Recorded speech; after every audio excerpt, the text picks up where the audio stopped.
Hello, Ivy here. This week's podcast is part 2 of a series of 3, and this one is entitled The Past is Still Present. As I said, today's podcast is the second part of 3 publications relating to the subject of reparations and whether or not it is relevant or realistic to even contemplate any form of reimbursement for the cruel treatment and atrocities that took place in history. Not least because the people alive today were not the perpetrators at that time. That is just one view, but thankfully there are many others which include both many individuals benefited greatly from the slavery trade, but what needs to be recognised is that whole countries and their economies improved too. And therefore, we perhaps need to move away from thinking about individuals and start to look at and consider nations which did very well out of the slave trade, and those nations have continued to thrive as a direct result of the foundations built on the backs of slaves. Equally, the countries where slaves were removed from, along with the countries where the slaves were placed to work for free, benefited the slave owners and the owners of the plantations. The twisting of the knife was when slavery apparently officially ended. The people and the countries who were awarded financial damages for the loss of their slaves benefited again on the backs of those slaves, and the countries whose economies were decimated by the slave trade now had the additional burden now placed upon them to be charged for the payments to the stated slave owners for their loss of income. Now we had a situation whereby those involved in the slave trade were compensated twice, and the victims of the slave trade were punished twice. On the same school of thought, as outlined in the podcast last week, part 1, whole countries benefited from the slave trade.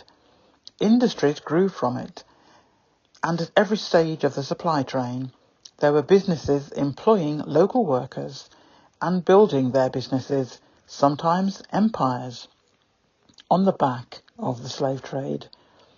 In the same token, slaves who were captured initially never had the same prospects, and most did not live to see slavery abolished anyway. Their descendants never became wealthy now that the slavery trade was no more, officially, and the countries left with depleted resources now had the added burden of being weighed down by huge debts that were placed on each country concerned in order to pay damages to the slave owners and business owners who creamed off profits from the free labour of people forced to work for them for no pay in the first place. Rich countries got richer, and poorer countries never got the chance to be on a level playing field in the game of compensation, and their economies have continued to suffer because of the decades of repayment of the debt to people who use their slaves for their own gains, and with never a thought about the fact that people were taken to various parts of the world by force. Elliot Ross asks in his article, how does understanding the past help us make sense of the present? And here are some direct quotes from his article, and it is listed in the reference sources at the end of the article. Despite several hundred years of imperialism and colonialism, the mid-century marked a period when many countries in Asia and Africa freed themselves from formal colonial rule. As a result, it is often thought in both former colonizing nations that colonialism is a thing of the past. In reality, it remains a powerful force in today's world, from Kashmir to Palestine, Western Sahara to the Crimea, and South Ossetia. Many parts of the world remain under direct military occupation. Countries such as Britain and the USA also retain control over colonial territories. And let's not forget the settler colonial countries such as Canada, Australia, New Zealand, and the United States, where the colonization of indigenous lands has been entrenched and institutionalized in the long term. Elliot Ross goes on to talk about his childhood growing up in Malawi in the 90s. Reading through this article and reading how Elliot viewed his life and recognizing his privilege as a white Scottish boy, could see that life in Malawi during those years was a kind of informal apartheid. Entrenched hierarchies of race, class and gender were unmistakable and entirely normalized. End of quote. Another quote. Colonialism, as I understand it now, is the structure or structures through which one group of people, typically a nation, subordinates and exploits another, then justifies this subordination and exploitation by claiming to be the intrinsically superior group.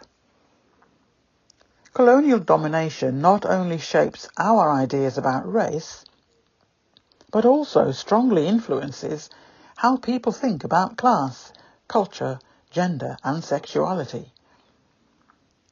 The poison continues to be felt most acutely in the more insidious forms of violence that once colonized people still experience today. The legacies of these empires continue to infest many aspects of our world, from borders, migration, and unequal citizenship, to prisons, labour conditions, supply lines, healthcare, trade agreements, international development aid, education, diplomacy, tourism, art and sport. In some cases, such as the Windrush scandal, the legacy of the past is all too clear. Since 2017, The Guardian has been reporting on how the British government erroneously deported 83 people at the time of writing of this particular article of Caribbean origin who had settled in the country between 1948 and 1973, and has harassed and detained hundreds more as part of the official policy of creating a hostile environment for so-called illegal immigrants. Reports showed that Britain pursued people who had been born as British subjects in countries under colonial rule, and who therefore at the time had full British citizenship rights under a law passed in 1948. Lots more in this article about how people travelled to the UK legally at the time and up until 1973 when the law changed. This following paragraph, I think, is very relevant as to why the past is still present and how different groups use that to their advantage at the suffering of others. The roots of autocracy and corrupt government run deep. Purely cultural, a historical explanation not only risk reproducing racist tropes, they mask the role of powerful international corporate interests in sustaining systems of resource extraction, profiteering and exploitation, and rent-seeking that sustain the underlying economic transactions that has always made colonialism financially profitable for colonisers. A final quote from this article in The Guardian newspaper by Elliot Ross. "We are not responsible for what happened in the past, but that does not mean we have no responsibility now." End of quote. This next section of the podcast is about the National African American Reparations Commission. Britain's colonial shame. Slave owners given huge payouts after abolition. There are now wealthy families all around the UK still indirectly enjoying the proceeds of slavery, where it has been passed on to them. Dr. Nick Draper from the University College of London, who has studied the compensation papers, says that as many as 1/5 of wealthy Victorian Britons derived all or part of their fortunes from the slave economy. One example was of a John Austin, who owned 415 slaves and got compensation of £20,511, a sum worth nearly £17 million today, and there are many who received far more. Dr. Draper added that the database that had been put together by UCL may have implications for the reparations debate. Barbados is leading the way in calling for reparations from former colonial powers for the injustices suffered by slaves and their families. This article is very, very interesting indeed. At least I found it so. I hope you do as well when you go through the complete article in full. It names of famous people or families who received considerable sums of money by the UK establishment for the loss of their slave property. If you wish to look through this report, you will recognise many family names.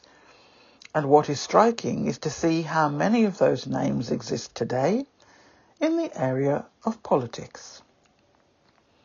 Many of those slave owners from years ago built on their wealth from owning slaves, and then added to it by these compensation payments. Descendants of those slave owners used the money to expand their businesses. Some made improvements to their country houses. Some became philanthropists, a very small number, and a large proportion of those business people, descendants, went into politics.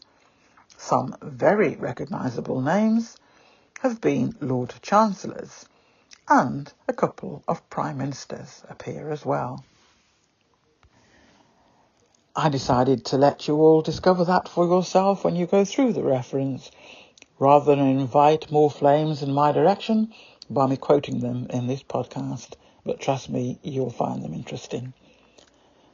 Another example of the extent to which slavery links stretch into modern Britain today. So many recognisable names, and you can see the threads which run between so many. That could be a podcast for someone else to run with.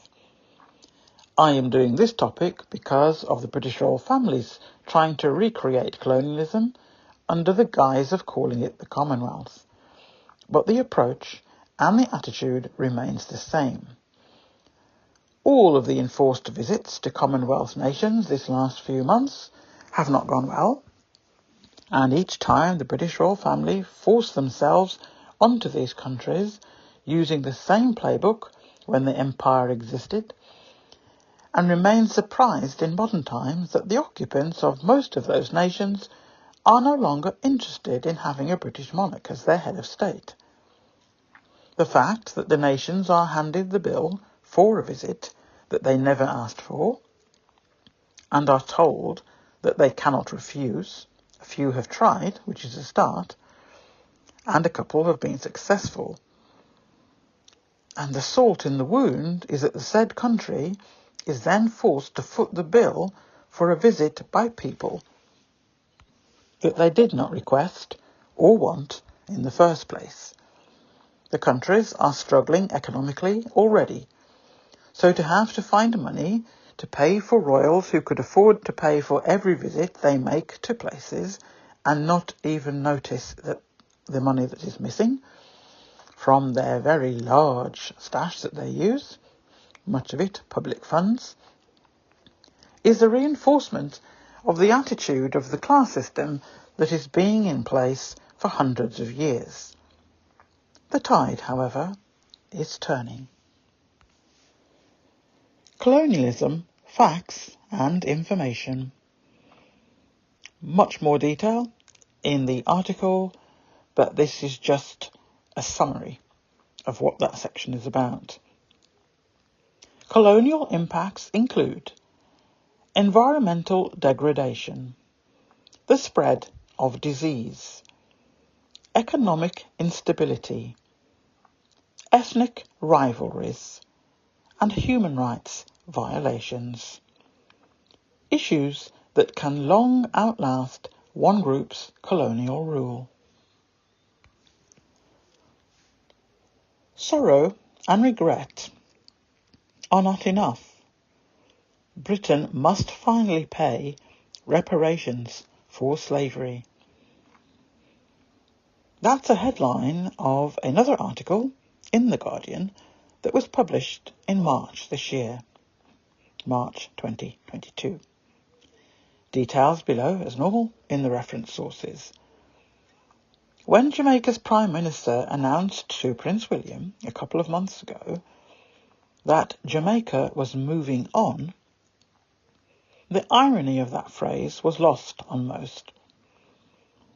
In 2015, when the then UK Prime Minister David Cameron told Jamaican politicians making the case for reparations to move on. End of quote. There has been renewed energy since 2021, led by Mia Mottley, who became the latest Caribbean island to remove the Queen as the head of state, that island being Barbados, replacing her with a female president. Mia Mottley stated that the Caribbean had won political independence, but was denied any developmental compact. The case was made that only reparations could help tackle the psychological, sociological and economic inequalities that still exist within the Caribbean countries and between them and their former colonisers. Britain has been remorseful in words, but not in any action. In August 2020,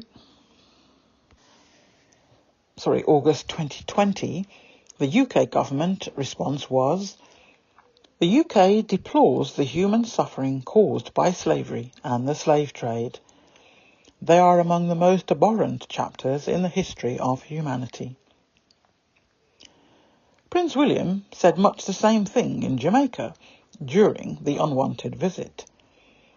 Extract from Prince William's speech included, while reparations are not part of the government's approach, we feel deep sorrow for the transatlantic slave trade and fully recognise the strong sense of injustice and the legacy of slavery in the most affected parts of the world. We also believe that we have much to do today and in the future to address the reality of slavery in the UK and around the world. End of quote. Prince William's speech in Jamaica was the day before the International Day of Remembrance of the victims of slavery on the 25th of March. The day honours more than 12 million men, women and children brutalised under a slavery system that endured for more than 400 years. The large population of people of African descent in the Caribbean remains the legacy of the inhuman enforced migration, which broke the ladder of generational wealth of these displaced people. Former British colonies should not be treated like the French have treated Haiti. In 1791, after the world's largest slave revolt, Haiti became the first nation to dismantle slavery. However, it was held to political ransom, forced to succumb to France's reparation demands in order to secure independence in 1804. The terms were cruel, as the infant nation entered into debt with exorbitant interest rates imposed by the French. Haiti paid French slaveholders and their descendants the equivalent today of $30 billion, taking 122 years to pay it off, and severely damaging the newly independent country's ability to prosper. Caribbean politicians and officials continue to be naive towards what reparations would mean in Britain. They fool themselves that they possess leverage if they remain in the Commonwealth. Maybe a clue lies in recent articles and interviews on reparation issues between Namibia, why can't I say that today, and its German ex-colonizers, which reveal exactly how the West views reparations. One quote, there are several in the article. Reparations become masked as developmental aid, suggesting a handout and a means for the West to appear as saviours. End of quote. Namibia was known as German Southwest Africa from 1894 to 1915. Between 1904 and 1908, German colonial forces brutally suppressed anti-colonial uprisings by the Herero and Nama people, forcing many into the desert to starve. They killed tens of thousands, confiscating land and livestock. In 1988, the South African government finally agreed to give up control of Namibia, and it was granted independence in 1990. The German government has acknowledged responsibility for genocide in Namibia, but reparation is feared as a legal term by German negotiators concerned at setting any expensive precedent. A summary history of Barbados. The first indigenous people of Barbados were American Indians, who arrived from Venezuela. Paddling dugout canoes, they crossed oceans and currents that challenged modern sailing vessels. At the north end of Venezuela, a narrow sea channel called the Dragon's Mouth acts as a funnel to the Caribbean Sea and the nearest island of Trinidad. A journey of swift-flowing water and cross-currents, dangerous for an open dugout canoe. But that is how they came, descendants of the first people who travelled across the Alaska land bridge, down through Canada and the Americas to the south. They made their home in Barbados along the coast. Fragments of tools made of shells, utensils, refuse and burial places convey a mystery of their time, discovered by archaeologists much later on. As I said, more detail in the links below. Amerindian civilization. The Arawaks were short, olive-skinned people who bound their foreheads during infancy to slope it into a point. It was considered, along with black and white body painting, as attractive. The chiefs and influential members of the tribe wore nose plugs and oar-rings made of copper and gold alloys. They were agricultural people and grew cotton, cassava, papaya, corn, peanuts and guavas. 1200. Carib Indians. In 1200, the Arawaks were conquered by the Caribs. The Caribs were taller and stronger Amerindian tribe than the Arawaks. They were incredibly accurate bowmen and used a powerful poison to paralyze their prey. The culture has almost vanished from Barbados. Portuguese. The Portuguese came to Barbados en route to Brazil. It was at this time that Barbados was named Las Barbados, or Los Barbados, I should say. 1625 to 1644, English colonisation. The first English ship arrived at the island on May the 14th, 1625, under the command of Captain John Powell. The island was then claimed on behalf of King James.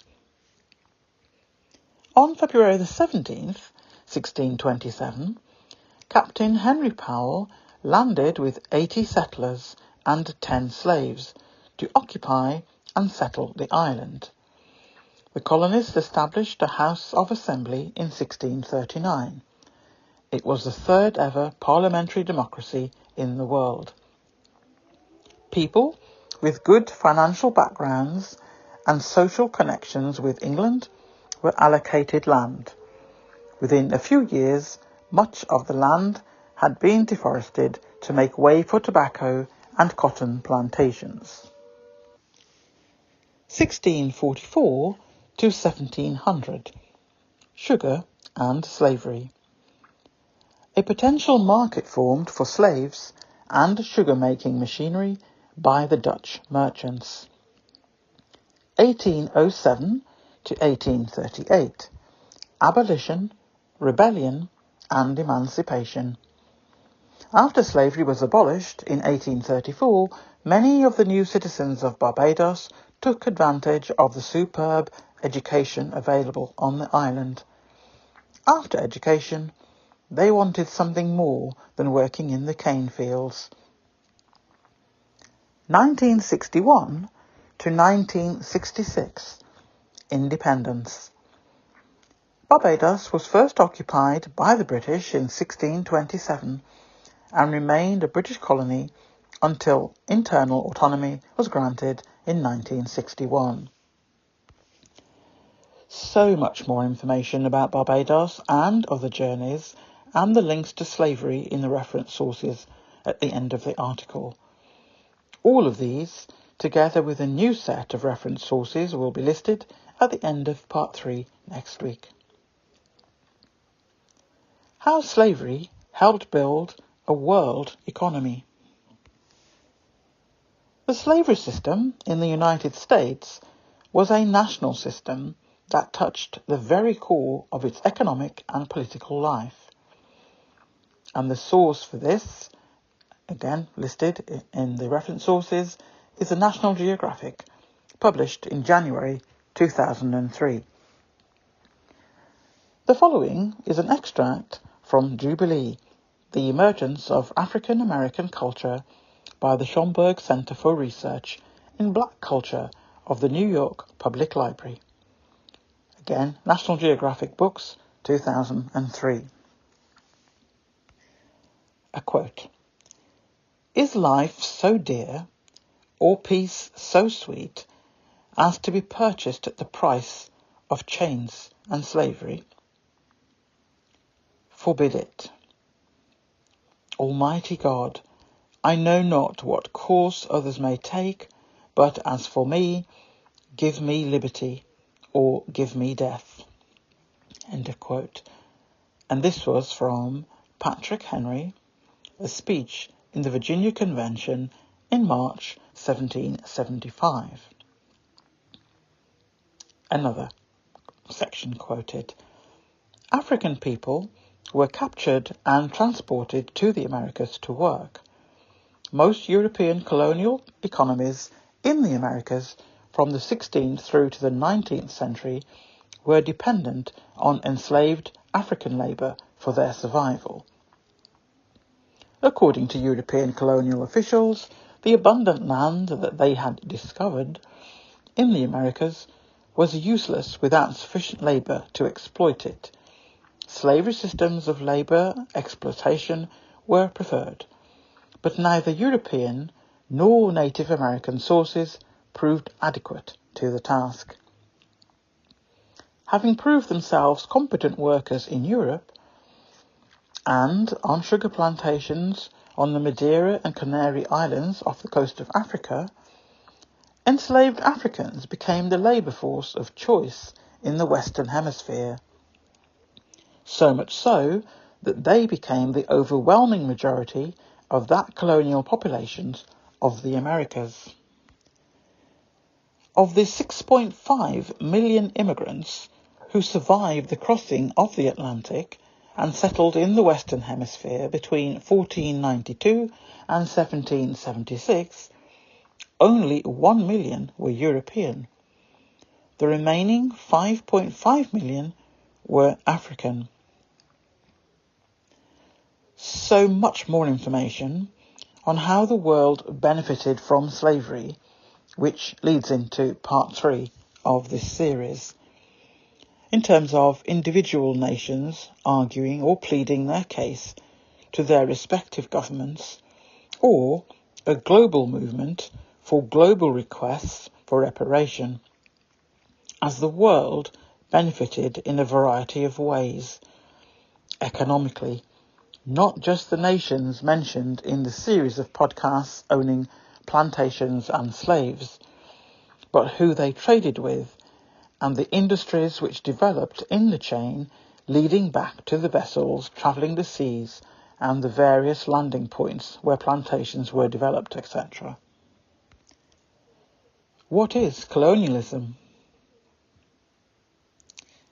It is defined as control by one power over a dependent area or people. It occurs when one nation subjugates another, conquering its population and exploiting it, often while forcing its own language and cultural values upon its people.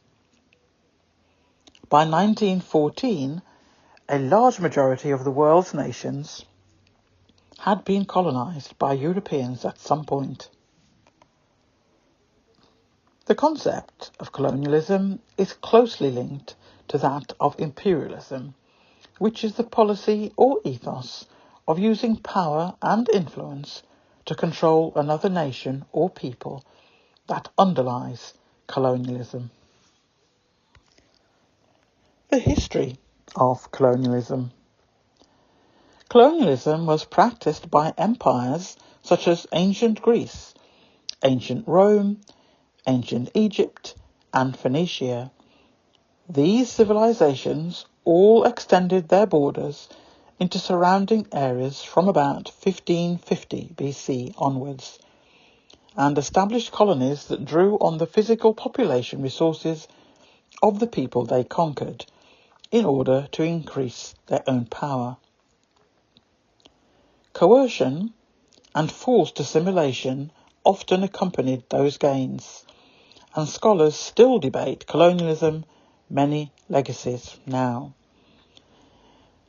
Colonialism impacts include environmental degradation, the spread of disease, economic instability, ethnic rivalries, and human rights violations, as I mentioned earlier.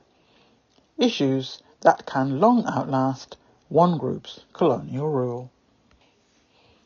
I look forward to concluding this brief foray into reparations with the final part of the series next week. Later in the year, I will do a follow-up episode.